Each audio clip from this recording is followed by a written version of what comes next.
हरे कृष्णा। चातुर्मास के पवित्र महीने में दूसरा महीना आता है भाद्रपद का। और इस महीने की प्रथम एकादशी है अजा एकादशी, जिसे अन्नदा एकादशी भी कहते हैं। कहा जाता है कि यदि इस एकादशी की कोई कथा मात्र सुन ले तो उसके पाप नष्ट हो जाते हैं और लक्ष्मी नारायण की असीम कृपा उन भक्तों पर बनती है। और आज हम आपके लिए लाए हैं इसी परम दुर्लभ अजा एकादशी की कथा। तो आइए आज की ये कथा आरंभ करते हैं। यदि आपके मन में कोई इच्छा हो तो लक्ष्मी नारायण जी के चरणों में रखकर इस कथा को पूरा सुने। ये कथा स्वयं श्री कृष्ण ने अर्जुन को सुनाई थी। जो भी सच्चे मन से अपनी इच्छा भगवान के चरणों में अर्पित करते हुए इस कथा को पूरा सुनता है, भगवान उस पर अपनी असीम कृपा बरसाते हैं। अयोध्या नगरी में राजा हरिश्चंद्र राज्य करते थे। वे सत्यवादी और धर्मप्रिय थे। ऐसा कहा जाता है कि उन्होंने कभी भी असत्य नहीं बोला, चाहे परिस्थिति कैसी भी क्यों ना हो। लेकिन एक बार उन्हें एक कठोर परीक्षा से गुजरना पड़ा। ऋषि विश्वामित्र ने उनसे सत्य की परीक्षा ली और परिस्थितियां ऐसी बनी कि राजा हरिश्चंद्र को अपना समुचित राज्य दान करना पड़ा। महल, धन, रानी, पुत्र सब कुछ छीन लिया गया। बेचारे राजा को परिवार समेत दर बदर भटकना पड़ा। अंत में वे एक चंडाल के यहाँ दास बनकर काम करने लगे। उनकी रानी शैव्य तारामती दूसरों के घर काम करती और उनका पुत्र भी कष्ट झेलता। अब दुर्भाग्य देखिए, जब उनके पुत्र की मृत्यु हुई तो हरिश्चंद्र अपने ही पुत्र का अंतिम संस्कार नहीं कर पाए, क्योंकि शमशान पर कर चुकाना अनिवार्य था। कर लेने वाला और कोई नहीं बल्कि स्वयं राजा हरिश्चंद्र ही थे, जो चांडाल के आदेश से शमशान घाट पर कर वसूलते थे। उस समय उनकी पत्नी रो रो कर बोली, स्वामी, आज हमारा पुत्र मर गया है, आप ही उसके अंतिम संस्कार का मार्ग दे। लेकिन राजा बोले, देवी, मैं राजा हरिश्चंद्र हूँ, लेकिन आज मैं चांडाल का सेवक हूँ। मुझे उसके नियमों का पालन करना होगा। जब तक शमशान का कर नहीं मिलेगा, मैं इस पुत्र का दाह संस्कार नहीं करवा सकता।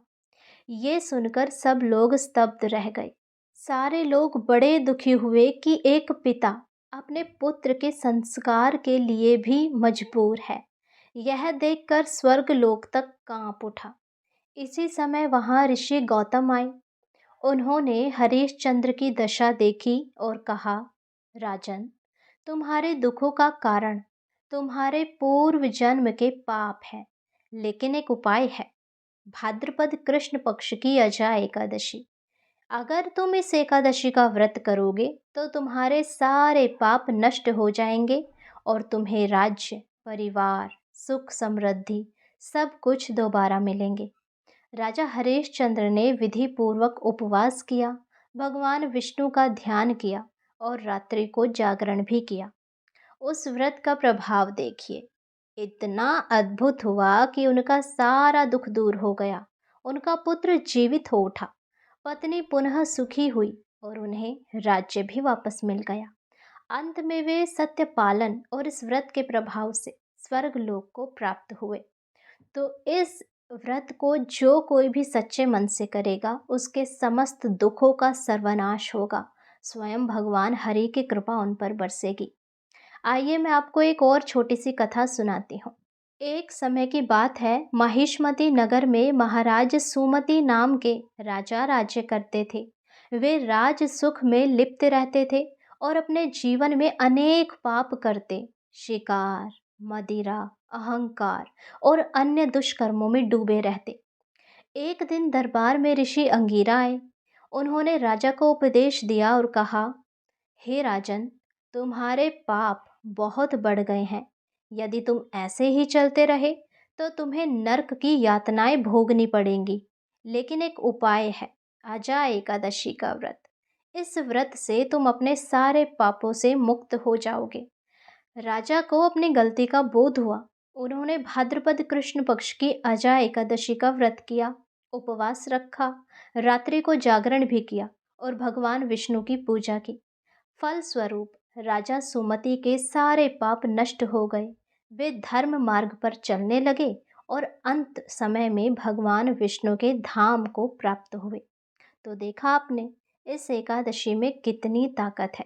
यदि कोई सच्चे मन से एकादशी का व्रत करता है तो निश्चित रूप से ही भगवान उनकी सहायता करते हैं। आजा एकादशी का व्रत न केवल दुख और संकट से मुक्ति दिलाता है, बल्कि पापों का नाश कर आत्मा को परम पद की ओर ले जाता है। राजा हरिश्चंद्र और राजा सुमति की कथाएं हमें यह सिखाती है कि यदि श्रद्धा और विश्वास से यह व्रत किया जाए तो असंभव भी संभव हो जाता है। इसीलिए इस पावन अवसर पर सभी भक्तों को चाहिए कि नियम पूर्वक व्रत करें और भगवान विष्णु का स्मरण करें। यदि किसी कारणवश कोई व्रत ना भी कर पाए तो उन्हें कम से कम एकादशी की कथा अवश्य सुननी चाहिए। कथाओं में भी बड़ी ताकत होती है, बड़े से बड़े दुखों की टालने की क्षमता होती है। यदि आपको ये कथा अच्छी लगी हो तो चैनल को सब्सक्राइब करें, वीडियो को लाइक करें और कमेंट बॉक्स में लक्ष्मी नारायण की जय अवश्य लिखें। साथ ही इस वीडियो को अपने भाई बंधुओं के साथ शेयर करें ताकि हर कोई इस परम दुर्लभ कथा को सुन पाए और अपने पापों से मुक्ति पा पाए। हरे कृष्ण।